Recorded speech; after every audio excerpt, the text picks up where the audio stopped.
L'empire du néant, de l'esclavage millénaire de la mafia khazare à l'aube de la libération mondiale.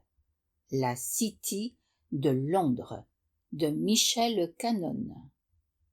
L'éveil de l'empire de l'ombre, 100 à 1200 après Jésus-Christ.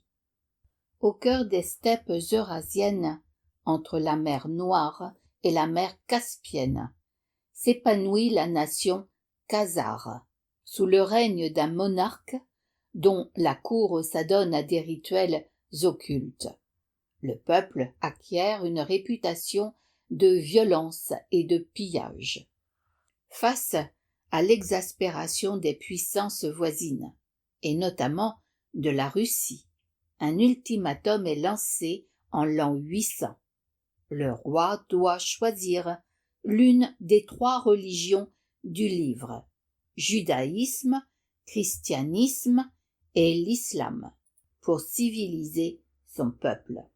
Le choix se porte sur le judaïsme, mais ce n'est qu'un voile de surface.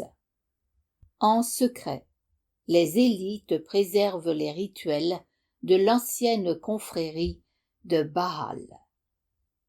Lorsque les armées russes finissent par envahir la Khazarie vers 1200 pour mettre fin à ces pratiques, l'oligarchie khazare, forte d'un réseau d'espionnage déjà sophistiqué, s'enfuit vers l'Europe de l'Ouest.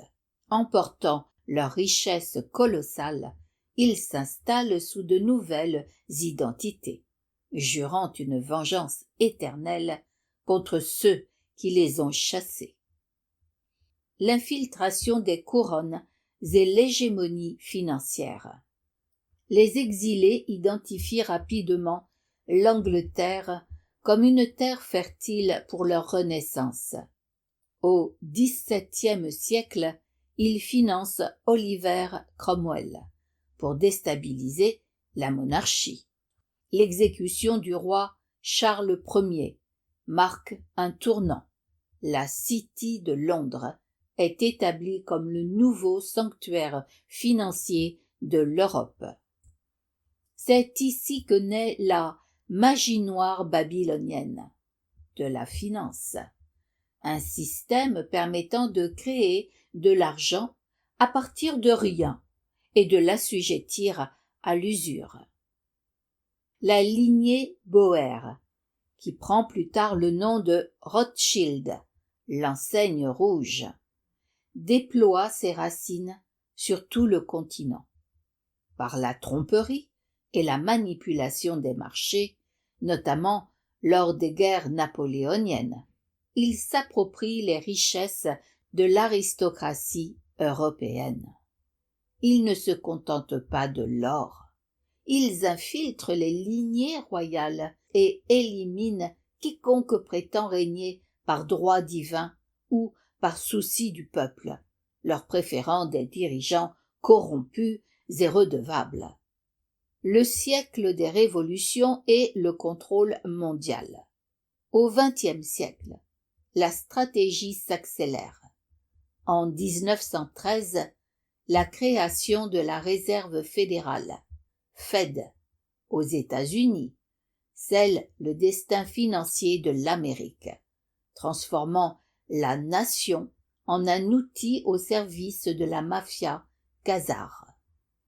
En 1917, ils orchestrent la révolution bolchevique pour assouvir leur vieille rancune contre la Russie tsariste, entraînant un massacre sans précédent. Leur influence s'étend à tous les domaines. Éducation et sciences, infiltration des programmes scolaires et détournement de la médecine allopathique. Contrôle mental, usage de substances chimiques, fluor, entre autres, et manipulation médiatique via 6 grands groupes de presse mondiaux. Opération de faux drapeaux, utilisation d'événements tragiques pour justifier des guerres perpétuelles et l'érosion des libertés civiles. La chute et la transmission de la conscience. Cependant, l'excès de confiance devient leur faille. L'attaque du 11 septembre 2001, conçue comme le coup d'État planétaire ultime, finit par exposer les fils de la marionnette. Grâce au début de l'éveil des peuples facilité par l'ère de l'information et l'action de forces de résistance, l'édifice s'effondre. L'étau se resserre, Trump et la chute de la City. Dans ce grand échiquier, une contre-offensive massive est lancée depuis l'Ouest. L'action de Donald Trump a visé directement le cœur du réacteur, la City de Londres et le système de la réserve mondiale. En reprenant le contrôle des flux stratégiques, notamment autour du détroit d'Ormuz, il a neutralisé les leviers de pression énergétique et financière qui maintenaient le pétrodollar en vie. L'objectif final de cette manœuvre est l'éradication totale du système de la City. À sa place, un nouveau système financier souverain émerge. Ce système se distingue par son intégrité absolue. Adossement réel. Chaque unité monétaire est désormais garantie par de l'or, de l'argent et des métaux précieux. Fin de l'usure. La disparition des intérêts abusifs va mettre fin à l'esclavage par la dette. Souveraineté. Les nations vont reprendre le contrôle de leur monnaie, supprimant les intermédiaires khazars. Le front de l'Est. Poutine et le nettoyage de l'Ukraine. À l'est de l'Europe, Vladimir Poutine mène la phase finale du démantèlement territorial. L'intervention en Ukraine est présentée dans ce contexte comme une opération chirurgicale visant à éradiquer le dernier bastion géographique de la mafia khazare sur ses terres d'origine.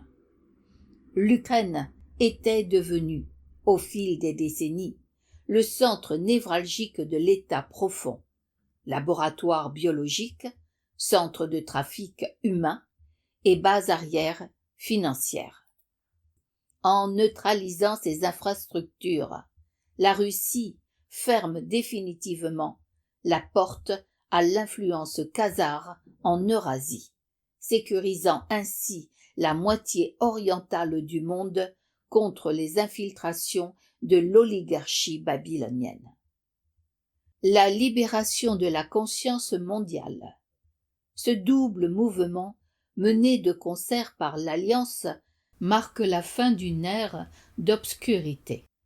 La mafia khazare ayant été éradiquée par l'Alliance depuis des années, les structures que nous voyons s'effondrer aujourd'hui sont les vestiges d'un monde qui n'existe déjà plus. Synthèse de la transition. Nous vivons actuellement des événements globaux dont le but est de désintoxiquer l'esprit des gens de l'influence mentale et de l'hypnose collective imposée par l'État profond. La chute de la monnaie papier et la transition vers un étalon or ne sont pas seulement des changements économiques, mais le signe tangible que l'humanité a brisé ses chaînes. La vérité désormais accessible permet à chacun de se libérer de la programmation khazare pour entrer dans une ère de transparence et de souveraineté spirituelle. Vérité, unité, prospérité, spiritualité. Michel Cannon.